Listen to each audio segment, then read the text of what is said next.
Tonight, some big questions about a phantom jail in Cook County. No inmates, no staff, and yet for years, millions of dollars have been set aside to fund it. Chief Correspondent Jay Levine is here now with a story you will see only on 2. Jay? Rob, it was a classic bait and switch, saying you needed the money for one thing, but using it for whatever you want. Duping a county board that once spent money like water and now spends much of its time fighting. You're out of order. You don't have a clue what's going on. I'll give you a lesson on how to win elections. Despite the fireworks, No, it is not out of order. The ruling of the chairs. the board passed a new budget today. Though judging what we found, you wonder how much they knew about what's in it. Just as you really can't tell what's inside the old county jail building, built back in the 20s, a 4-story yellow brick cell block atop a 2-floor concrete block base. The answer? Nothing. We went through it with a court order a month ago. It's rat infested. It's full of water. The paint is peeling. The electrical service Nobody's is out. working there. Nobody at all. No prisoners there. No. But we've examined records which indicate that dozens of guards and officers have been assigned to that abandoned building for years, to the tune of more than $3 million a year. The county board has been told for 10 years that they're putting $3.2 million a year into that building. And here's the evidence in black and white.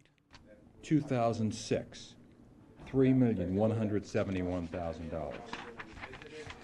2005, $3,079,000. And on and on and on.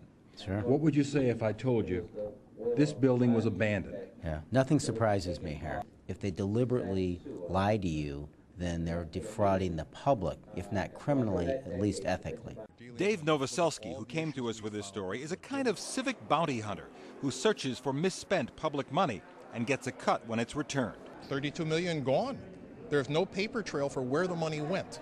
Budgeting staff for this empty building ended when Tom Dart became sheriff 2 years ago. But by that time, tens of millions of dollars had been spent on 60 people the board thought were needed to staff a cell block which had been abandoned.